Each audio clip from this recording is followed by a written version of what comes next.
Welcome to Plimsolls to Platforms, Episode 8. Join us as we marvel at Madonna, celebrate flower power, check out Johnny Depp's style, discover some sparkling treasures, and wish Vogue magazine many happy returns.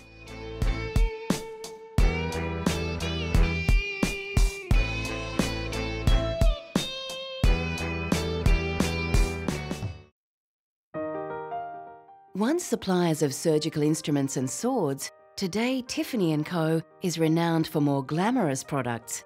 Its flagship store in New York is best known at the place where Audrey Hepburn swooned over the diamonds sparkling in its show windows in the classic film Breakfast at Tiffany's. Charles Tiffany founded the store in 1837 using a $1,000 advance from his father, and it soon became an American icon. Well, the first impact, I think, is I hope, the flag brooch, this wonderful rippling flag in rubies, sapphires and diamonds, with 13 stars and stripes, the original Union flag, really celebrating the patriotism and the fact that this is a very American story. Charles Tiffany was a great patriot. We can see here his involvement. Here we have one of the presentation swords at the end of the Civil War, made by Tiffany's workshops.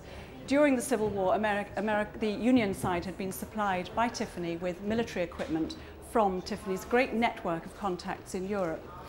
And here, really summing up the essence of Charles Tiffany and his entrepreneurial spirit. Here, his cameo on a brooch of the late 19th century.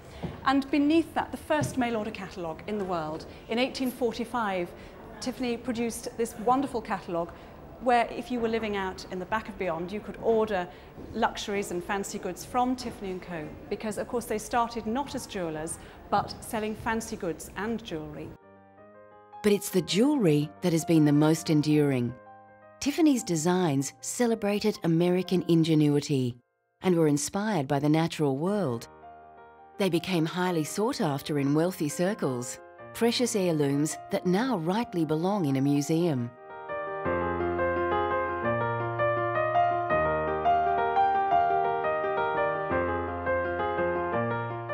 Britain recently staged a Tiffany retrospective that showcased the jewellery across the ages. It's the biggest jewellery exhibition devoted to Tiffany & Co. that has ever been staged. It's the first time so much Tiffany jewellery has been seen in the UK, probably first time seen anywhere in the world. And as I say, it spans the whole history of the firm, so it's wonderful to see the development of styles, the emerging of different themes and the growth of this business from a very small fancy goods store that was founded in 1837 to an international jewellery house.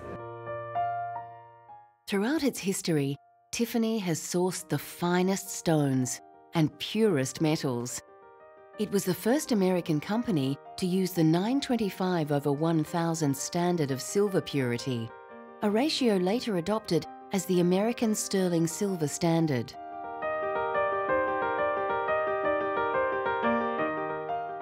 Its craftsmen were noted for their workmanship and eye for perfection. At the heart, I think it's one of those absolutely classic designs where, rather than cluttering up the top with a loop, the chain or the silk cord is threaded through. It also shows Tiffany's ability to apply designs to both the very expensive materials, you can have it pavé set with diamonds, or to the much more modest materials, you can just have a simple sterling silver heart on a silk cord.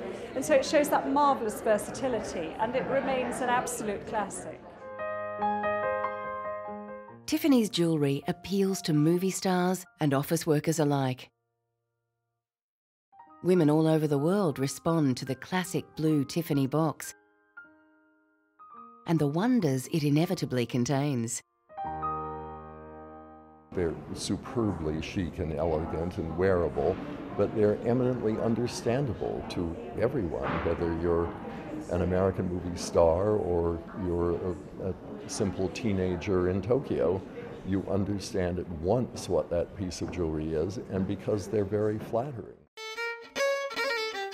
Whether he's playing a scruffy pirate with a sly wit or a foppish hatter with a heart of gold, Johnny Depp retains his inimitable brand of individuality and quirkiness.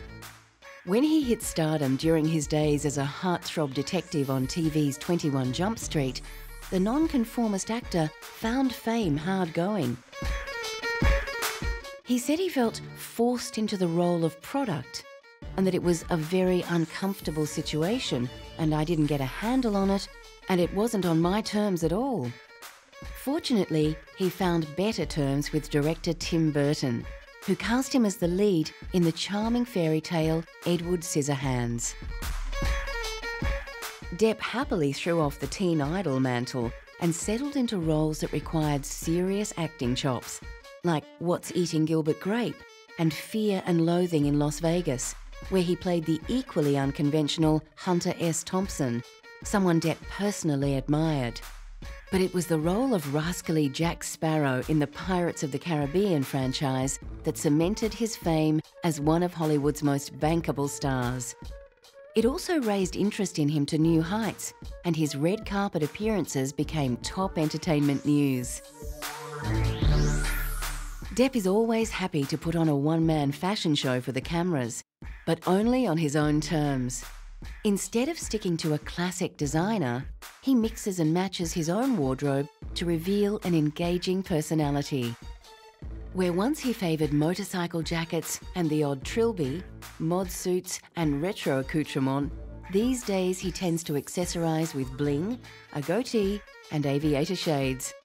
The look is quite European, no doubt influenced by his partner and mother to his children, the elegant French actress Vanessa Paradis.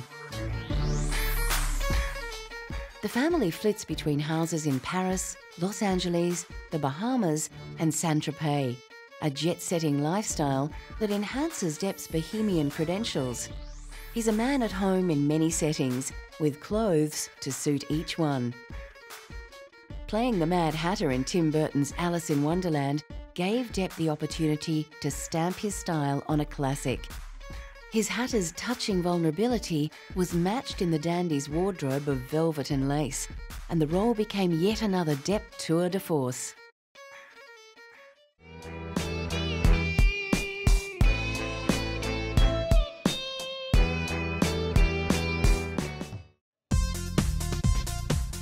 With a nickname like the Material Girl, it's no wonder singer and actress Madonna has a foot firmly in the world of fashion. From the moment she launched her first album in 1983, young Madonna Louise Ciccione had a firm sense of style.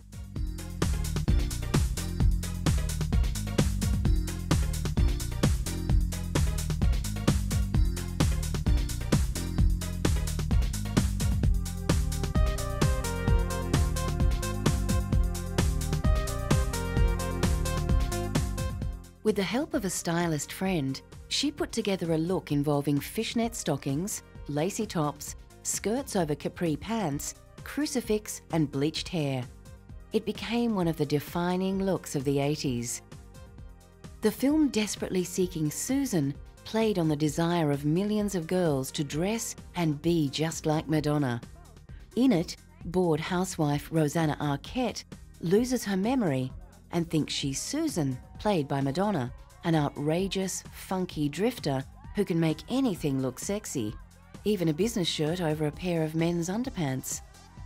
Although Madonna never again reached the same level of success as an actor as she did in that film, her music career continued to hit new heights. And for each new album, she invented a new image, each one becoming an iconic image of the times.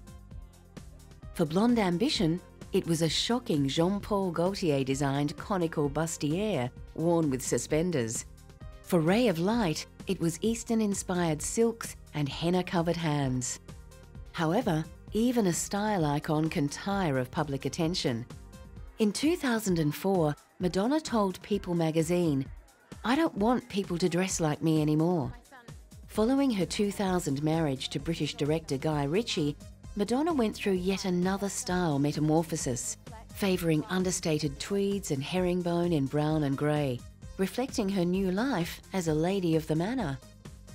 Madonna has also designed a line of clothing for Swedish superstores H&M. and she's currently collaborating on a junior fashion line with her teenage daughter Lourdes, called What Else? The Material Girl Collection.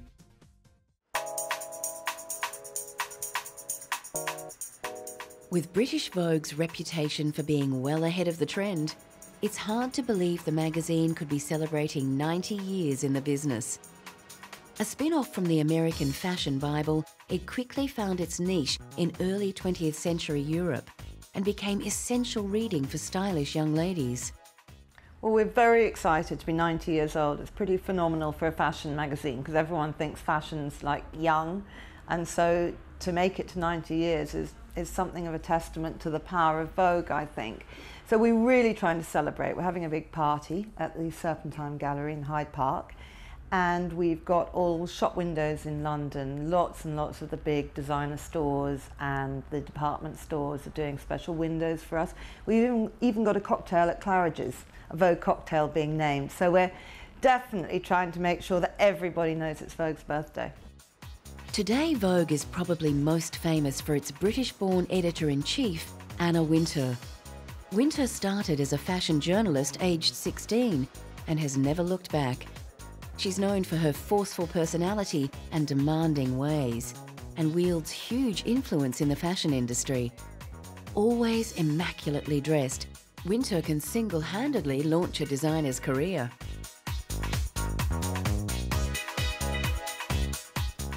Many famous writers and photographers have worked for British Vogue over the years, including artist Helen Turlow.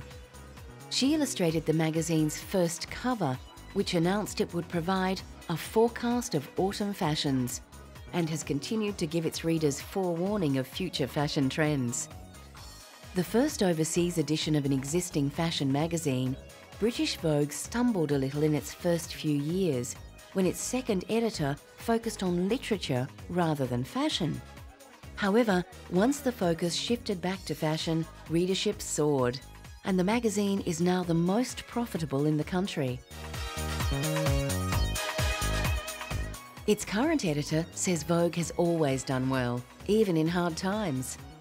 Oddly, the company that owned Vogue decided they'd launch a British edition, which you would have thought, that sort of in the middle of World War I, would be a very kind of dodgy decision and that people weren't that interested in fashion and trends. But in fact, you tend to see with Vogue that at times of hardship, Vogue does quite well, because I think people do like a bit of something uplifting, a bit of escapism, a bit of a treat.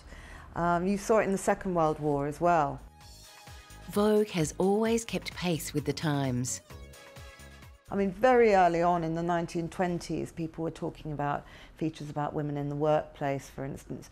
And then you've got wonderful things like stories about, you know, the advent of jet travel, you've got the telephone. I mean, it was an unrecognizable world in 1916 to what we have now. And I think what makes Vogue different to other women's magazines, and indeed other fashion magazines, is that it does kind of chronicle the changes in society through the filter of Vogue always. It's not a newspaper, but it is a kind of magazine of record, and that's something that I think this issue really demonstrates. The model most associated with British Vogue is supermodel Kate Moss. Kate Moss sells the magazine, and as I think you pointed out to me 23 times, she's been on the cover. She's not on our 90th birthday issue, because I don't think one person could have been on that, which is why I've chosen to do a gatefold with 90 covers of Vogue. Schulman's 90th edition was a wonderful celebration of Vogue's rich history. The editor is renowned for her collectible covers, and this one featured every Vogue cover ever published. She says there's a good reason for Vogue's long-lasting appeal. And I think Vogue's longevity does have to do with the fact that it's broader reaching than just fashion, and it's really about kind of contemporary culture and glamour.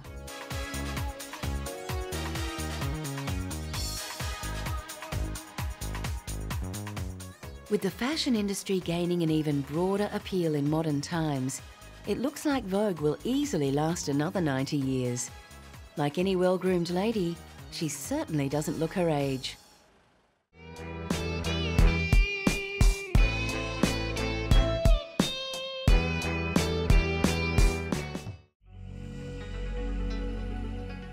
When you want clothing that's distinctive, well-crafted and classic, French haute couture collections are the place to look. Literally translated as high dressmaking, haute couture is now a protected label, and only dressmakers who conform to its high standards can claim admission to the select club.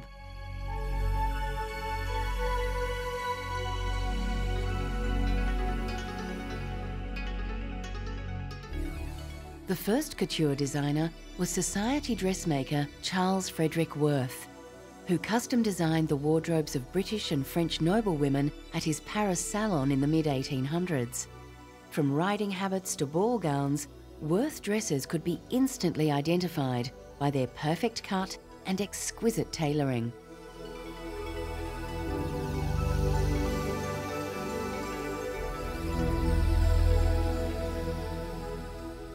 In the early 20th century, Paul Poiret became the face of couture. The Frenchman's exotic Orientalist fantasies and shocking styles such as harem pants and pantaloons beguiled women who wanted to wear their modernity on their sleeve or their trousers. Poiret's draped silhouettes became his signature style. But as well as a return to classical beauty, they represented freedom from the discomfort and restriction of tight-laced underwear. The next great haute couture designer was post-war icon Christian Dior. In 1947, he premiered his new look, a confection of swirling fabric and exaggerated femininity. After almost a decade of clothing shortages and utilitarian wartime wardrobes, Dior's opulent designs opened the door for a new view of fashion.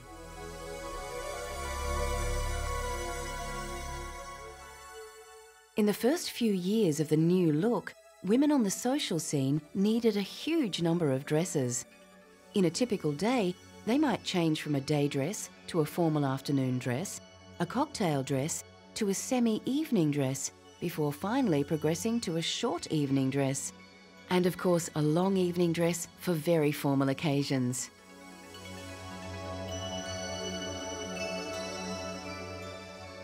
However, as the era wore on, the dress code was simplified, and women changed fewer times during the course of a day.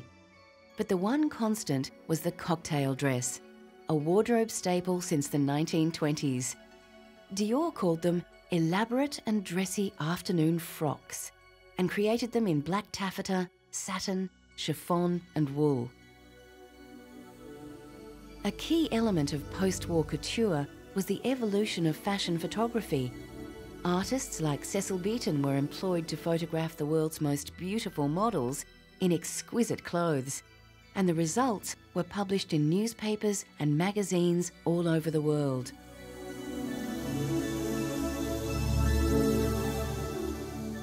Ordering a couture frock or suit was a very personal task, and the customer's wishes and preferences were always taken into account. According to couturier Hardy Amies, the whole process should be a harmonious cooperation between designer, tailor, and customer, with the saleswoman as a sort of referee. The golden age of couture died with Dior in 1957. However, his design house is still in operation, under the artistic direction of the talented John Galliano. Many of today's household names, such as Yves Saint Laurent, Pierre Cardin, and Emmanuel Ungaro, trained under the greats like Dior and Balenciaga. They've updated the style, but maintained the quality. Although economic realities have forced couture designers to expand into ready-to-wear, like their forefathers, they still provide a bespoke service.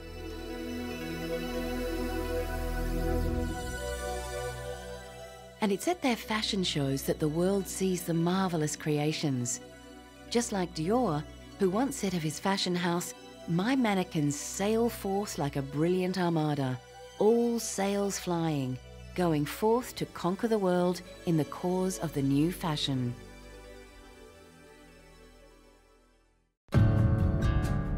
In the 1960s, a counterculture sprang up that rocked Western establishment to its core. a generation emerged that rejected the symbols of prosperity valued by its parents and embraced radical new philosophies and ideals. Known as hippies, short for hipster, these unconventional thinkers scorned fashion as a device for conformity and favoured eclectic, individual styles. Entranced by the openness of Eastern mysticism, hippies absorbed Eastern patterns and fabric, weaving them into a wardrobe that ranged from bell-bottoms to fringed jackets to paisley peasant dresses. The crafts of macrame and beading became popular with young people who wanted to express their own totally unique style. Flower children, of the male and female variety, grew their hair long. It was a highly accessible fashion movement, as all you needed were old jeans held together by some patchwork, tribal beads, and an old bandana. Army surplus stores were a good source of clothes, and an ironic statement to a government who wanted to put many men of the hippie generation into uniform for real in Vietnam. Hippies also loved their flowers. Real or fake, they symbolised peace in a time of constant war, and love in the face of opposition from authority. The hippie era was a pivotal time for women, and their struggle for equality was reflected in their clothes. Designer Mary Quant's mini dress designs scandalised some, but they had such an impact that shorter skirts and dresses soon became mainstream. Women hippies had the choice of short-length or maxi dresses that flowed to the ankles. To the horror of their mothers, who still clung to their foundation garments, many 60s and 70s women dispensed with bras altogether. It might have rejected the fashion industry as part of corporate culture, but the hippie subculture lives on through many of today's top designers. They frequently reference iconic motifs, such as round tinted glasses and fringed Indian-style suede jackets. We owe a debt to these beatniks. Thanks to them, today's establishment puts greater value on individuality, which is reflected in the way we dress today.